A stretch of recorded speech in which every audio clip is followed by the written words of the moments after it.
ಸರ್ಕಾರ ಸಂವಿಧಾನಬದ್ಧ ಅಧಿಕಾರವನ್ನು ಪಂಚಾಯತ್ಗೆ ನೀಡಿದ್ದು ಕೆಲವು ವ್ಯವಸ್ಥೆಯಲ್ಲಿ ಐಎಎಸ್ ಅಧಿಕಾರಿಗಳು ತಪ್ಪು ದಾರಿಯಲ್ಲಿ ತೆಗೆದುಕೊಂಡು ಹೋಗುವ ಕೆಲಸ ಮಾಡುತ್ತಿದ್ದಾರೆ.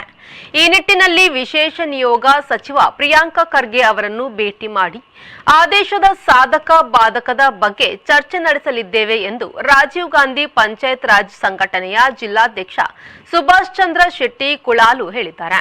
ಪಂಚಾಯತ್ ರಾಜ್ ವ್ಯವಸ್ಥೆಯನ್ನು ಬಲಪಡಿಸುವ ನಿಟ್ಟಿನಲ್ಲಿ ಸಂಘಟನೆ ಕೆಲಸ ಮಾಡುತ್ತಿದ್ದು, ಲೋಪದೋಷಗಳನ್ನು ಗುರುತಿಸಿ ಸರ್ಕಾರದ ಗಮನ ಸೆಳೆಯುವ ಕೆಲಸವನ್ನು ಮಾಡಲಾಗುತ್ತಿದೆ. ಬಿಜೆಪಿ ಸರ್ಕಾರ ಇರುವ ಸಂದರ್ಭದಲ್ಲಿ ನಿಯೋಗ ಹೋಗಿ ಸರ್ಕಾರದ ಗಮನ ಸೆಳೆದು ಪರಿಹಾರ ಕಂಡುಕೊಳ್ಳಲಾಗಿದೆ.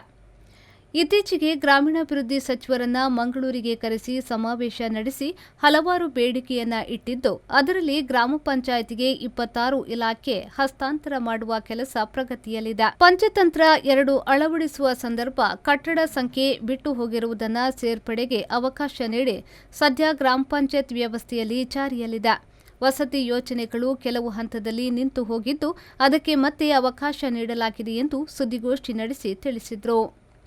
ಹಣಕಾಸಿನ ದುರುಪಯೋಗವಾದರೆ ಪಂಚಾಯತ್ ಅಧ್ಯಕ್ಷರು ಮತ್ತು ಸದಸ್ಯರು ಹೊಣೆಗಾರರು ಎಂಬ ಆದೇಶವನ್ನ ಮಾಡಿದ್ದು, ಇದರಲ್ಲಿ ಗ್ರಾಮ ಪಂಚಾಯತ್ ಅಧ್ಯಕ್ಷರಿಗೆ ಹಾಗೂ ಸದಸ್ಯರಿಗೆ ಗೊಂದಲಗಳಿದೆ. ಸದ್ಯದ ವ್ಯವಸ್ಥೆಯಲ್ಲಿ ಅಧ್ಯಕ್ಷರಿಗೆ ಹಾಗೂ ಸದಸ್ಯರಿಗೆ ಶಿಕ್ಷಣದ ಮಿತಿ ಇರುವುದಿಲ್ಲ. ಎಲ್ಲವೂ ಆನ್ಲೈನ್ ವ್ಯವಸ್ಥೆ ಇದ್ದು, ಹೆಚ್ಚಿನವರಿಗೆ ಕಂಪ್ಯೂಟರ್ ಜ್ಞಾನವಿರುವುದಿಲ್ಲ.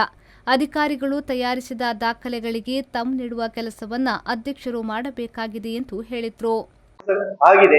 ಇದು ಕೂಡ ನಮಗೆ ತೃಪ್ತಿ ತಂದಿಲ್ಲ. ಇನ್ನೂ ಕೂಡ ಅದರಲ್ಲಿ ಸರಳೀಕರಣ ಆಗಬೇಕೆಂಬ ಇಚ್ಛೆ ನಮ್ಮ ಗ್ರಾಮ ಪಂಚಾಯತ್ ವ್ಯವಸ್ಥೆಯಲ್ಲಿ ಇರುವವರಿಗೆ ಇದೆ ಮತ್ತು ಜನಸಾಮಾನ್ಯರವರಿಗೆ ಇದೆ. ಅದು ಪಂಚಾಯತ್ ವ್ಯಾಪ್ತಿಗೆ ಬರಬೇಕು ಅಂತೇಳಿ ಇದಕ್ಕೆ ನಾವು ಒಂದು ಉಡುಪಿಯಲ್ಲಿ ಒಂದು ಇದಕ್ಕೆ ವ್ಯವಸ್ಥೆ ಇತ್ತು. 3 ಜನ ಒಂದು ತಾಲೂಕಲ್ಲಿ ನಮ್ಮ ಆರ್ಕಿಟೆಕ್ಟ್ಗಳು, ಜಿಲ್ಲಾ ಪಂಚಾಯತ್ ಅಪ್ರೂವಲ್ ತಗೊಂಡಂತ ಆರ್ಕಿಟೆಕ್ಟ್ಗಳು ಅವರು ನಕ್ಷೆ ಮಾಡಿ ಅಪ್ರೂವಲ್ ತಗೊಂಡ್ರೆ ಅದನ್ನು ಗ್ರಾಮ ಪಂಚಾಯತಿಯಲ್ಲಿ 25 ಸೆಂಟ್ನವರೆಗೆ ಮತ್ತು 1 ಎಕರೆಯನ್ನು ಅದು ತಾಲೂಕ್ ಪಂಚಾಯತಿಗೆ ಹೋಗುವಂತ ವ್ಯವಸ್ಥೆ ಇದೆ.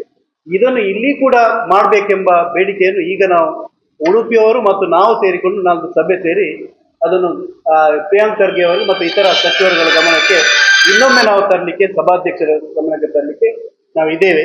ಈ ರೀತಿಯಾಗಿ ಪಂಚಾಯತ್ ರಾಜ್ ವ್ಯವಸ್ಥೆಯ ಲೋಪದೋಷಗಳ ಬಗ್ಗೆ ನಾವು ಗಮನ ಸೆಳೆಯುವಂತ ಕೆಲಸವನ್ನು ಮಾಡ್ತಾ ಇದ್ದೇವೆ. ಇನ್ನೊಂದು ಮುಖ್ಯವಾಗಿ ನಮ್ಮ ಗ್ರಾಮ ಪಂಚಾಯತ್ ವ್ಯವಸ್ಥೆಯ ಪ್ರತಿನಿಧಿಗಳಿಗೆ, ಅಧ್ಯಕ್ಷರಿಗೆ ಹಾಗೂ ಸದಸ್ಯರುಗಳಿಗೆ ಈಗ ಗೊಂದಲ ಇದೆ. ಯಾಕಂತ ಹೇಳಿದ್ರೆ ನಮ್ಮ ಹೊಸ ಆದೇಶವನ್ನು ಮಾಡಿದ್ದಾರೆ. ಗ್ರಾಮ ಪಂಚಾಯತಿನ ಅಧ್ಯಕ್ಷರು ಮತ್ತು ಸದಸ್ಯರು ಕೂಡ ಹಣಕಾಸಿನ ದುರುಪಯೋಗದಲ್ಲಿ ಅವರು ಕೂಡ ಹೊಣೆಗಾರರು ಎಂಬ ಆದೇಶ ಮಾಡಿದ್ದಾರೆ. ಇದರಲ್ಲಿ ನಾವು ಭ್ರಷ್ಟಾಚಾರಕ್ಕೆ ಯಾವತ್ತೂ ಕೂಡ ಪ್ರೋತ್ಸಾಹ ನೀಡುವುದಿಲ್ಲ.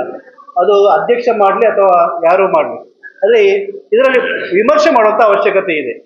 ಯಾಕಂತ ಹೇಳಿದ್ರೆ ಈಗಿನ ವ್ಯವಸ್ಥೆಯಲ್ಲಿ ಅಧ್ಯಕ್ಷರಿಗೆ ಅಥವಾ ಸದಸ್ಯರಿಗೆ ಶಿಕ್ಷಣದ ಒಂದು ಮಿತಿ ಇರುವುದಿಲ್ಲ ಆಯ್ಕೆಗೆ. ಈ ಸಂದರ್ಭದಲ್ಲಿ ಪಂಚಾಯತ್ ರಾಜ್ ಸಂಘಟನೆಯ ಜಿಲ್ಲಾ ಪ್ರಧಾನ ಕಾರ್ಯದರ್ಶಿ ಪದ್ಮನಾಭ ಪೂಜಾರಿ, ಪಣೆಮಂಗಳೂರು ಪಂಚಾಯತ್ ರಾಜ್ ಸಂಘಟನೆಯ ಅಧ್ಯಕ್ಷ ಸಂದೇಶ್, ವಿಟ್ಲ ಪಂಚಾಯತ್ ರಾಜ್ ಸಂಘಟನೆಯ ಅಧ್ಯಕ್ಷ ಹಸೈನರ್ ನೆಲ್ಲಿಗುಡ್ಡೆ ಉಪಸ್ಥಿತರಿದ್ದರು. ಮಹಮ್ಮದ್ ಅಲಿ, ವಿ4 ನ್ಯೂಸ್, ವಿಟ್ಲ.